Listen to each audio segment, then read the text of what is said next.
हरे कृष्णा। आज की ये वीडियो मैंने जो लास्ट वीडियो अपलोड की थी ये उसी का सेकंड पार्ट होगा कि व्हाई टू चैंट हरे कृष्णा महामंत्र, मतलब हमें हरे कृष्णा महामंत्र क्यों जाप करना चाहिए। तो चलिए ज्यादा समय वेस्ट ना करते हुए वीडियो को शुरू करते हैं। उससे पहले अगर आपने मेरा चैनल सब्सक्राइब नहीं किया है तो जल्दी जल्दी सब्सक्राइब करें। तो चलिए स्टार्ट करते हैं कि सेकंड पॉइंट क्या है कि हमें महामंत्र क्यों जाप करना चाहिए, उसके बारे में बताती हूँ। सेकंड पॉइंट है हरे कृष्णा महामंत्र इज नॉट जस्ट अ मंत्र। मीन्स बहुत सारे लोग बहुत सारे मंत्रास को जाप करते हैं, ठीक है, बट जो ये हरे कृष्णा महामंत्र है इसको हमेशा महामंत्र कहा जाता है बिकॉज ये बहुत सारे नहीं, जितने भी तरीके के मंत्रों के बारे में आप सोच सकते हैं या आप पता कर सकते हैं, उन सब मंत्रों का एक निचोड़ है ये। इट मीन्स कि ये सारे मंत्र, जितने भी प्रकार के मंत्रों के बारे में आप सोच सकते हैं, वो सारे मंत्र समाये हुए हैं इस एक महामंत्र के अंदर। अब बहुत सारे जो बुद्धिजीव हैं उनका कहना ये होगा, अच्छा ये किसने डिफाइन किया कि ये महामंत्र है और बाकी सारे मंत्र है, मतलब ये सारे मंत्रों का निचोड़ है, ऐसा कैसे, किसने बताया? तो इसके बारे में मैंने आपको पहले भी एक वीडियो में बताया होगा कि नारद जी ने अपने पिताजी ब्रह्मा जी से इसके बारे में कंफर्म किया था और ब्रह्मा जी ने ही इस मंत्र के बारे में बताया। तो चलिए इसी को मैं थोड़ा सा और एक्सप्लेन करके आपको बताती हूँ। इसमें एक्चुअली हुआ ये था, जब कलयुग की स्टार्टिंग हुई थी, नारद जी ने देखा था कि कलयुग के लोग जो हैं वो कली के दोषों से बहुत परेशान थे। अब कली के दोष क्या है वो मैंने आपको फर्स्ट पॉइंट में ऑलरेडी एक्सप्लेन कर दिया है। तो जिनको भी ये चीजें नहीं पता है प्लीज आप मेरे लास्ट वीडियो पे जा सकते हैं और के उसे देख सकते हैं। तो आगे बढ़ते हैं। तो नारद जी जो हैं वो प्योर वैष्णव हैं। अब प्योर वैष्णव होने का मतलब ही ये होता है कि आप दिल से बहुत ही काइंड होते हैं, मतलब हर किसी के लिए सोचते हैं, हर एक जीव के बारे में आप दया भाव रखते हैं, ठीक है। इसके पीछे भी बहुत, मतलब इस दया भाव को समझने के लिए एक बहुत ही अच्छी कथा है, मैं किसी आगे वीडियो में आपको उसके बारे में जरूर बताऊंगी। तो आगे जानते हैं। तो उन्होंने जब देखा कि कलयुग के लोग बहुत ही परेशान है कली के सारे दोषों को लेकर के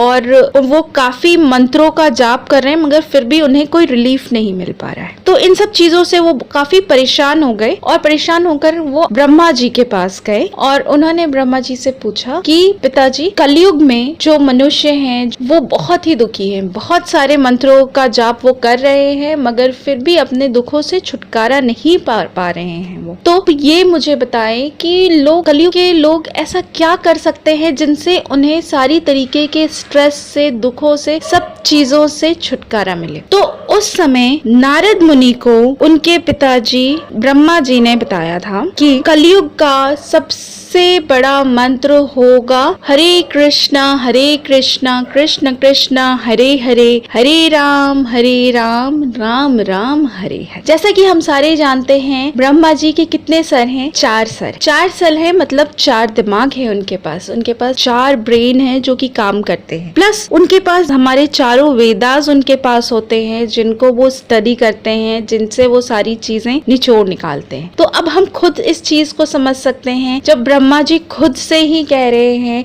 कि ये सारे ग्रंथों में से निकाला हुआ निचोड़ है, आप जिस भी तरीके के मंत्र को सोच सकते हैं उन सब का निकाला हुआ निचोड़ है ये। तो ये कितना पावरफुल होगा एग्जैक्टली, ठीक है। अब ये बात आई कि ये किस तरीके से क्लैरिफाई होता है कि ये महामंत्र है, जस्ट मंत्र नहीं है, ठीक है। तो ये मैंने अभी आपको बताया। अब नारद मुनि जो हैं ये भागवतम में हरे कृष्णा महामंत्र को लेकर कुछ उदाहरण देते हैं, जिसमें पहला है कि जब कोई मनुष्य किसी वृक्ष में या किसी पौधे में जल डालता है तो वो कहाँ डालता है? तने में डालता है या जड़ में डालता है? हमारा आंसर होगा जड़ में डालता है। अब इसका जड़ में डालता है, अगर हम पानी किसी भी प्लांट के जड़ में डालते हैं तो क्या होता है? वो प्लांट, वो पौधा, वो वृक्ष स्वतः ही हरा भरा हो जाता है। कैसे? क्योंकि जो मेन चीज होती है, जो उसको बढ़ने के लिए यूजफुल होती है, जो उसको बड़ा होने के लिए, खिलने के लिए हेल्प करती है, वो होता है वो पानी। और जब वो पानी भी तब काम करेगा जब उसके वो जड़ में जाएगा, ठीक है। जिसका सेकंड उदाहरण ये हम समझ सकते हैं अपनी नॉर्मल लाइफ में, जैसे कि आप खुद को एग्जाम्पल ले सकते हैं। आप इस तरीके से ले सकते हैं कि जब आप भोजन करते हो, जब आप खाना खाते हो, तो आप कहाँ से खाते हो? माउथ से खाते हो, नोज से खाते हो, आईज से खाते हो, ईयर्स से खाते हो? ऑब्वियसली माउथ से खाते हैं। तो जब हम माउथ से खाना खाते हैं, खाना जो है वो हमारे अंदर जाता है, हमारे स्टमक में जाता है, कंप्लीट प्रोसेस होकर के हमारी पूरी बॉडी को ताकत मिलती है, राइट? और हम ताकतवर बन जाते हैं।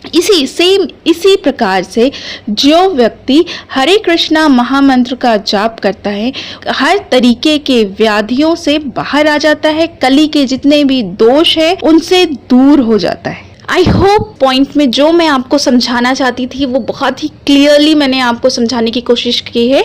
बट इसके बाद भी अगर किसी के कोई भी डाउट होते हैं इसके बारे में, आप मुझे नीचे कमेंट सेक्शन में लिख करके ज़रूर मुझे भेज सकते हैं या मुझे मेल भी कर सकते हैं, एज यू विश।